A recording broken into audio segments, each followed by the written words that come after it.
2023 पाकिस्तान में वैसे तो इलेक्शंस का साल है और इस इलेक्शंस के साल के हवाले से बहुत सारी चहमगोइयां तो हो रही हैं। झगड़ों का साल भी है, शदीद झगड़े और इदारों के दरमियान झगड़ों का साल के तौर पर याद रखा जाएगा। 2023 जो है वो तो इस वक्त इंतखाबात करवाने के लिए तैयार नहीं है। पीटीआई कहती है कि इंतखाबात करवाओ। सुप्रीम कोर्ट को इंटरवेंशन करनी पड़ी। सुप्रीम कोर्ट के सामने भी फिर सब डट के खड़े हो गए हैं इस वक्त। और इस वक्त आज फैसला भी आना है। आज सुप्रीम कोर्ट में उस अहम केस की समाअत होनी है जिसके हवाले से पीटीआई और पीडीएम दोनों जमातें जो हैं वो मुज़ाकरात पर बैठी थी। और पिछली समाअत में तहरीरी फैसले में वाज़ेह तौर पर अदालत ने कह दिया था कि हमारा जो 14 मई को इलेक्शन करवाने का जो हुक्म है वो अभी तक बरकरार है और हमने जो है वो मुज़ाकरात करने का नहीं कहा। ये मुज़ाकरात हो रहे हैं। अब जो मुज़ाकरात का रिजल्ट है उसके हवाले से फिर देखा जाएगा कि मामला क्या होता है। अब क्या मुज़ाकरात का एक और दौर भी मुमकिन है, क्योंकि मुज़ाकरात जो है वो इस वक्त जो है वो यूँ कह लीजिए कि एक तरह से रुके हुए हैं। क्योंकि पीटीआई ने तो अपनी रिपोर्ट जमा करवा दी है सुप्रीम कोर्ट में। पीटीआई कहती है कि जी हम इलेक्शन करवाना चाहते हैं और एक साथ इलेक्शंस करवाने पर राजी हैं जी। और अब जो हुकूमत है, हुकूमत ने अपनी रिपोर्ट सुप्रीम कोर्ट में किसी तरीके की नहीं जमा करवाई है। अब हुकूमत क्या रिपोर्ट जमा करवाएगी और इन मुज़ाकरात का आगे का मुस्तकबिल क्या है, क्योंकि जब तक ये मामला सेटल नहीं होगा उस वक्त तक हम एक तरीके से शशोपंज में ही मुब्तला रहेंगे। और हमारे साथ मौजूद हैं जी इस वक्त अली गौहर बलोच साहब, जो कि पाकिस्तान लीग नून के सीनियर रहनुमा है। अस्सलाम वालेकुम सर। जी वालेकुम अस्सलाम। बहुत शुक्रिया अली साहब, आपने वक्त निकाला प्रोग्राम के लिए। सबसे पहले तो आज का क्योंकि दिन है, आज सुप्रीम कोर्ट में उस केस की अहम समाअत होनी है। सवाल हमारा यहाँ से शुरू होगा कि आप लोगों की जानिब से पीडीएम की तरफ से अभी तक कोई रिपोर्ट जमा नहीं कराई गई सुप्रीम कोर्ट में, इसकी क्या वजह है? बिस्मिल्लाहिर्रहमानिर्रहीम। देखें, जाहिर है कि पीडीएम की पार्टीज़ हैं, मुज़ाकरात हुए। जाहिर है, मतलब है कि सुप्रीम कोर्ट में भी ये बात डिस्कस हुई और हमने कभी ये नहीं कहा कि आपस में बातचीत के दरवाजे जो हैं वो बंद होने चाहिए। लेकिन उसके लिए ज़रूरी है कि अगर अपोजिशन जो है वो भी मतलब है कि इस बात में कुछ संजीदगी का मुजाहरा करे धौंस की बजाय। तो जाहिर है कि मतलब है कि जो भी उधर गुफ्तो शनीद हुई है उसकी रिपोर्ट जो है वो जल्द अदालत में सबमिट कर दी जाएगी और उसको कंक्लूड किया जा रहा है। मैं समझता हूँ कि ये बहुत जल्दी जो है वो अदालत में पेश कर दी जाएगी। दूसरी बात ये है कि उसमें हमारा भी बिल्कुल बड़ा क्लियर मौक़िफ़ है कि हम ये चाहते हैं कि पूरे मुल्क में इलेक्शन एक ही दिन पर हों। और जाहिर है कि पार्लिमान जो है वो उसकी मुद्दत अगस्त में पूरी हो रही है। और मेरा ख्याल है कि जिस बात को एक नॉन इशू को इशू बनाया जा रहा है, वो मेरा ख्याल है कि अब तो अगस्त में तो वैसे भी पार्लिमान का जो मुद्दत है वो ख़त्म हो रही है। तो इस इशू को इमिकेबली, और तमाम पॉलिटिकल पार्टीज़ जो हैं वो इस वक्त भी आपको पता है कि एक इलेक्शन कैंपेन के मोड में चल रही हैं, तो इस बात को ज़्यादा इशू बनाना मुनासिब नहीं है। और इंशाअल्लाह अक्टूबर में वक्त पर ही इलेक्शन होंगे और पूरे मुल्क में तमाम मुज़ाकरात किस चीज़ पर हो रहे हैं? अगर इलेक्शन अक्टूबर में होने हैं और सब सूबों के साथ ही हो रहे हैं, अगर तमाम सूबों के इलेक्शन अक्टूबर में ही होने हैं और सब सूबों के साथ में ही होने हैं, तो फिर मुज़ाकरात किस चीज़ पर हो रहे हैं? देखिए, बात यह है कि जाहिर है कि मामला सुप्रीम कोर्ट में सो मोटो एक नोटिस लिया गया और उस पर सुप्रीम कोर्ट ने भी अपनी ख्वाहिश का यही इजहार किया कि भाई तमाम पॉलिटिकल पार्टीज़ बैठ कर जो है वो इमिकेबली इन मामलात को हल करें।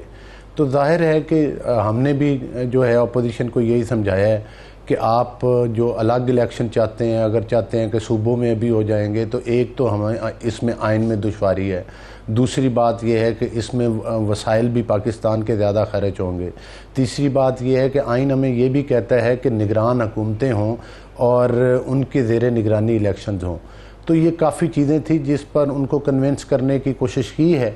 उम्मीद है कि अदलिया भी जो है वो इन तमाम चीज़ों को तस्लीम करते हुए यही हम तवक्को करते हैं कि डायरेक्शन देगी कि मुल्क में इकट्ठे ही इलेक्शन होने। इस पर फिर पीटीआई को कन्विंस करने की क्या ज़रूरत है? इस पर तो अदालत को कन्विंस करने चाहिए आप लोगों को, क्योंकि अदालत कह रही है कि 14 मई को इलेक्शन करवाओ। देखें, जब पॉलिटिकल पार्टीज़ बग़ैर मुज़ाकरात के अपना मौक़िफ़ दे रही थी, तो ज़ाहिर है कि ये एक अच्छी बात है कि अगर वो एक टेबल पे बैठ के डिस्कस किया है। तो आपने देखा कि अभी तो फिर पीटीआई भी इस मौक़िफ़ पे आ गई ना कि जो ये कहते थे कि सूबों के इलेक्शन पहले करवा दिए जाएं, अब तो उन्होंने आप खुद बता रहे हैं अपनी रिपोर्ट में ये लिख कर दिया है कि इकट्ठे हो जाएं। इसका मतलब यही है कि हमारे मौक़िफ़ की उन्होंने तायद की है, लेकिन अब थोड़ी सी उनकी ईगो रहती है जिसके वो चाहते हैं कि पहले इलेक्शन हो जाए। हालांकि उस चीज़ में कोई इतना मज़ायका नहीं, कोई 2 महीनों से मेरा नहीं ख्याल। नहीं देखें, वो तो फिर सुप्रीम कोर्ट का सो आप मोटो लोग भी था। अपने मौक़िफ़ से हट गए हैं। पीटीआई तो हटी, वो तो कहती थी हम बैठेंगे ही नहीं ना, तो वो तो बिल्कुल ही मौक़िफ़ से हट, वो ये बड़ा उनका सबसे यू टर्न था कि वो बैठे। लेकिन आप लोग जो अपने मौक़िफ़ से हटे हैं, वो मौक़िफ़ ये है कि अब आप लोग भी मान गए हैं कि हमें बस बजट देने दें, बजट के बाद हम असेंबलियां तहलील करा देंगे और इंतखाबात कॉल कर देंगे। अब बजट होता है जून में, और मेरा ख्याल है अगर हुकूमत कह रही है हम बजट के बाद करेंगे, तो यानी कि जुलाई का महीना रहता है। तो क्या ये तो अगस्त से पहले हो गई बात, फिर ये तो अक्टूबर और अगस्त दोनों से पहले आ गई बात। बात ये है कि अगर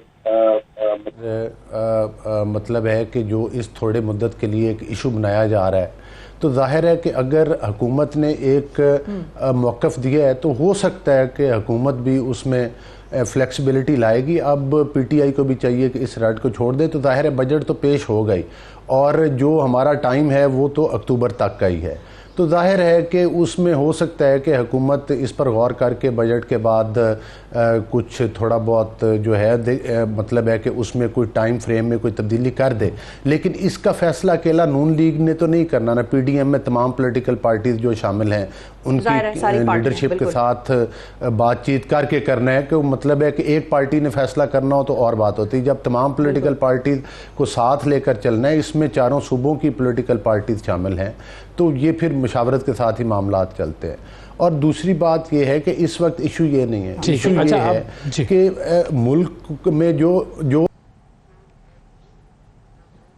डिसॉल्व की थी, इमरान यानी साहब ने तो खुद कहा कि मेरे कहने के ऊपर तोड़ी नहीं। आइन तो इसकी इजाजत नहीं देता कि आप किसी फर्द वाहिद की ख्वाहिश पर कोई सियासी चाल चलने के लिए इदारे तोड़ दें, वो भी मतलब है कि आइन उसकी इजाजत नहीं देता।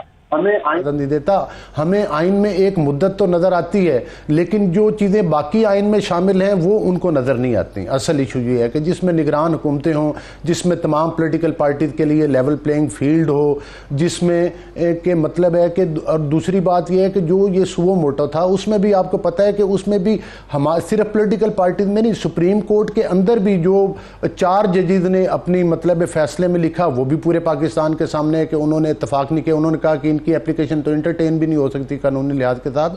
तो इसमें कई एक बातें हैं, ये आईनी जजेस में इख्तिलाफ था, आपकी पार्टी में भी इख्तिलाफ है कोई सवाल हमारा मैं नहीं हमारी पार्टी में तो कोई इख्तिलाफ नहीं है, लेकिन मैं ये आपसे गुजारिश करूंगा कि जो मतलब है कि 4 जजेस ने जो फैसला दिया था और जो पीडीएम का मौक़िफ़ था कि अगर फुल कोर्ट बना दिया जाता बेंच, तो मेरा ख्याल है कि आज ये आईनी बहरान पैदा नहीं होता। तो इसमें अदलिया के ऊपर भी तो इन कौमी मामलात में जिम्मेदारी आयद होती है। आज अगर फुल कोर्ट बना दिया जाता, लगे अब क्या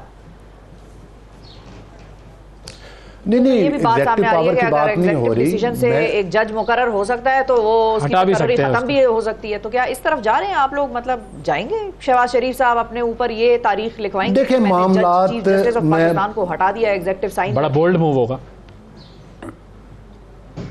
देखें बात यह है कि आपने बड़ा इंपॉर्टेंट क्वेश्चन किया है। मैं इसमें ये गुजारिश करूँगा कि जो सो मोटो में बेंच बनाए गए उसमें पहले 9 थे, फिर 7 हुए, फिर उसमें से 4 जजेज़ ने फैसला इख्तलाफी दिया, फिर उसको तस्लीम ना किया गया, ये श्रिंक होता होता रिड्यूस होता होता ये बेंच बहुत छोटा हो गया। और दूसरी बात ये है कि जब कौमी मामलात होते हैं तो फिर हमारी अदलिया पर भी ये ज़िम्मेदारी आयद होती है कि वो भी इस मामले में तमाम चीज़ों को मद्देनज़र रख के फ़ैसले दें ताकि मुल्क में कोई आइनी बहरान पैदा ना हो।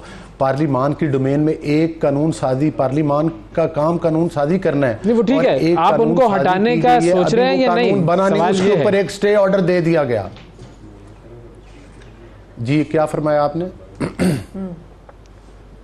आप चीफ जस्टिस को हटाने का सोच रहे हैं एग्जीक्यूटिव ऑर्डर से? आपकी पार्टी में इस तरह की आवाजें हैं या नहीं? देखें, बात यह है कि जो कुछ भी होगा हम आइन और कानून के ऊपर ही बिलीव करते हैं, और मैं नहीं समझता कि हम तो अदलिया की बालादस्ती भी चाहते हैं, पार्लिमान की बालादस्ती भी चाहते हैं। ठीक है। और पार्लिमान की और अगर अदलिया अपनी बालादस्ती में यह फैसला करती है कि जनाब वजीर आजम साहब को नाअहल कर दे, अगर अदलिया अपनी बालादस्ती में यह फैसला करती है कि वजीर आजम साहब को नाअहल कर दिया जाए, तो वो भी आप लोग नहीं मानेंगे? तो पार्लिमान और कानून और आइन जिस चीज़ की हमें इजाज़त देगा हम वो हर फैसला करने के लिए तैयार हैं, लेकिन कोई भी फैसला कानून और आइन से बालातर नहीं होगा। उस चीज़ का जायज़ा लिया जाएगा अगर कानून इजाज़त देता है। जिस तरह से कि पार्लिमान के, देखें, कोई बात हमारी PMLN की या किसी पॉलिटिकल पार्टी नहीं, बात है पार्लिमान की बालादस्ती की, और वो भी कानून और आइन के मुताबिक। जिस तरह से कि कानून साजी करना पार्लिमान का काम है, जो भी वो मानेंगे या नहीं मानेंगे ये बताएं ना। बालादस्ती तो होनी चाहिए ना। बात तो सही कह रहे हैं आप, ये बात नहीं है, बालादस्ती तो होनी चाहिए आइन की और कानून की, लेकिन मानना है या नहीं मानना है, ताकि दो टोक बात हो ना।